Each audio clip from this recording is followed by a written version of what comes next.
ഇപ്പോ 10 വർഷത്തിനിടയിൽ ജനിച്ച ഒരു കുട്ടി, ഒറ്റ 10 വർഷത്തിനിടയിൽ ജനിച്ച ഒരു കുട്ടി, ആ കുട്ടിയോട് പവർ കട്ട് എന്ത്, ലോഡ് ഷെഡിങ് എന്ത് എന്ന് ചോദിച്ചാൽ ആ കുട്ടിക്ക് അനുഭവ പരിചയമില്ല എന്ന് പറഞ്ഞാൽ അതിൽ എന്താണ് തെറ്റ്?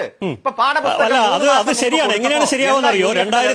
10 വർഷം മുമ്പ് ജനിച്ചൊരു കുട്ടി എന്ന് പറഞ്ഞാൽ 2016 ജനിച്ച കുട്ടിയായിരിക്കണം. ഈ 2016 ജനിച്ച കുട്ടിക്ക് 2017 ലോഡ് ഷെഡിങ് ഉണ്ടായിരുന്നു അറിയാനുള്ള പ്രായമാവില്ല, 1 വയസ്സേ ആവുള്ളൂ. 2018 ഇവിടെ വൈദ്യുതി നിയന്ത്രണം ഉണ്ടായിരുന്നു പറയാനുള്ള പ്രായമാവില്ല, 2 വയസ്സേ ആവുള്ളൂ. 2022 പോലും ആ കുട്ടിക്ക് 6 വയസ്സേ ആവുള്ളൂ. കറണ്ട് ഇല്ല എന്ന് പറഞ്ഞാൽ ചിലപ്പോൾ ആ കുട്ടി കരയുമായിരിക്കും. അയ്യോ, ഇത് സർക്കാരിന്റെ കാലത്ത് ലോഡ് ഷെഡിംഗ് ആണെന്ന് മനസ്സിലാക്കാനുള്ള വിവേകം ഉണ്ടാവില്ല. അതിനർത്ഥം ഇവിടെ ലോഡ് ഷെഡിംഗ് ഇല്ലെന്നല്ല. 2022 ലോഡ് ഷെഡിംഗ് ഉണ്ടായിട്ടുണ്ട്, വൈദ്യുതി നിയന്ത്രണം ഉണ്ടായിട്ടുണ്ട്. അന്ന് നമ്മുടെ വൈദ്യുതി മന്ത്രി പറഞ്ഞിട്ട് അടുത്ത വർഷം കേരളത്തിൽ ലോഡ് ഷെഡിംഗ് ഉണ്ടാവില്ല എന്ന്. അതുകൊണ്ട് ഈ 10 വർഷം പവർ കട്ടില്ലാത്ത, വൈദ്യുതി നിയന്ത്രണമില്ലാത്ത 10 വർഷം എന്നുള്ളത് പച്ച നുണയാണ്. അതും നിങ്ങൾ ഈ സർക്കാരിന്റെ വകുപ്പിനെ കൊണ്ട് എന്റെയും താങ്കളുടെയും പണം ഉപയോഗിച്ച് എല്ലാ പത്രത്തിനും പരസ്യം കൊടുത്തിരിക്കുകയാണ്. നുണ, പച്ച നുണ.